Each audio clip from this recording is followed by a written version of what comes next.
Kali ini kita akan membahas mengenai apa itu COVID, bagaimana cara penularannya, apa saja gejala-gejala yang ditimbulkan saat terpapar COVID, serta bagaimana alur-alur pengecekan pada tubuh saat sudah terpapar COVID, dan tindakan apa saja yang harus kita lakukan untuk mencegah dari terpaparnya COVID-19 tersebut. Apa sih sebenarnya coronavirus itu? Corona ialah penyakit pernapasan yang disebabkan oleh virus yang disebut coronavirus atau dalam bahasa medis SARS-CoV-2. COVID-19 ialah virus yang menyerang sistem pernafasan dengan gejala demam, batuk, pilek, sakit tenggorokan, sesak napas, letih, dan lesu. Pada kasus berat, dapat menyebabkan pneumonia, sindrom pernapasan akut. COVID-19 ialah virus yang menyerang sistem pernafasan dengan gejala demam, batuk, pilek, sakit tenggorokan, sesak napas, letih, dan lesu. Pada kasus berat, dapat menyebabkan pneumonia, sindrom pernapasan akut, hingga kematian. Menurut ahli virologi dari Cina, COVID-19 tergolong virus corona jenis baru dan berbeda dengan virus yang menyebabkan SARS. Masa inkubasi sekitar 7 hingga 14 hari. COVID-19 menyebar melalui udara dan kontak langsung dengan penderita. Gejala dan cara pencegahannya.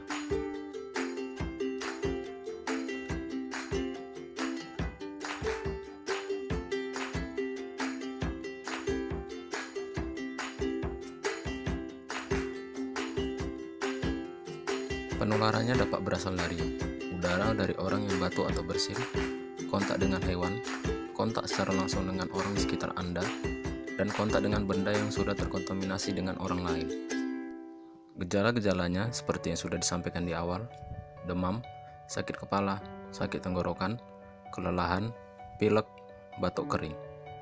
Jika Anda menemukan gejala seperti ini, segera hubungi call center terdekat. Yang berikut adalah cara pencegahannya. Pencegahan yang pertama adalah memakai masker. Memakai masker apabila ingin saat beraktivitas di luar rumah untuk mencegah virus corona masuk ke tubuh Anda.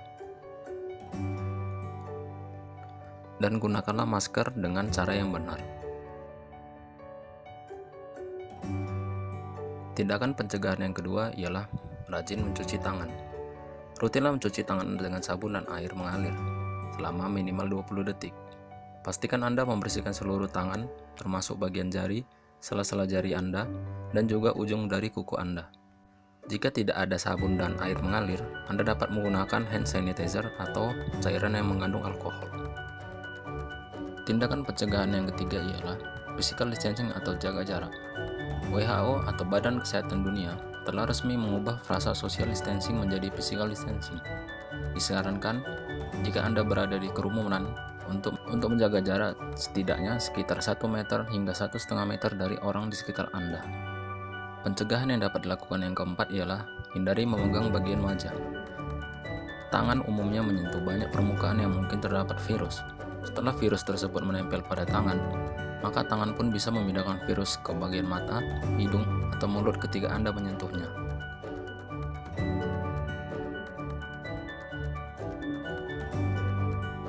Tindakan pencegahan yang kelima ialah tetap berada di rumah. Meski tak merasakan gejala apapun, namun Anda tetap saja bisa menjadi carrier dan dapat menularkan virus corona ke orang lain. Ketika virus tersebut menginfeksi orang yang sistem kekebalan tubuhnya lemah, maka bisa menyebabkan COVID-19.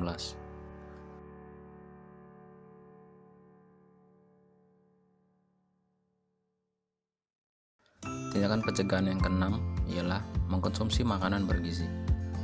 Konsumsilah makanan sehat dan bergizi, berbanyak buah dan sayur untuk membuat badan lebih sehat dan meningkatkan imun tubuh Anda.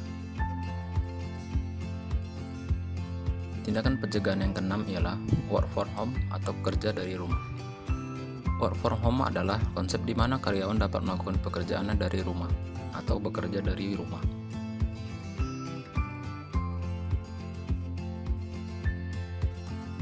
Alur deteksi COVID-19. Pertama, mengalami demam. Demam merupakan gejala utama dari orang yang terinfeksi virus corona. Para ahli mengungkapkan, bila seseorang memiliki suhu tubuh setidaknya 37,7 derajat Celcius atau lebih yang anak-anak atau orang dewasa alami, itu baru disebut dengan demam.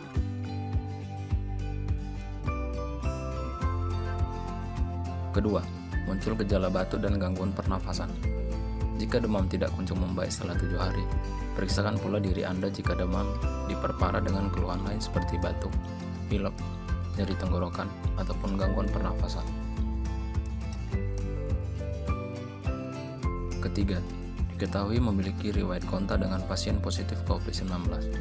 Melakukan kontak fisik secara langsung dengan pasien positif COVID-19 dan Anda telah dimasukkan ke dalam kriteria pasien dalam pengawasan atau PDP. Keempat, pemeriksaan spesimen. Baik pasien dalam pengawasan atau PDP suspek COVID-19 akan melalui pemeriksaan spesimen.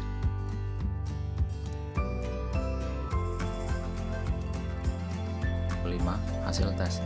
PDP maupun suspek COVID-19 akan dipulangkan jika mendapatkan hasil negatif dari pemeriksaan spesimen. Jika hasil pemeriksaan tes spesimen tersebut positif, dalam hal ini pasien akan dirawat di ruang isolasi rumah sakit rujukan dan menjalani pemantauan ketat hingga pasien tersebut sembuh. Tetap jaga kondisi kesehatan Anda dan tetap di rumah aja jika tidak ada kepentingan yang mendesak. Terima kasih.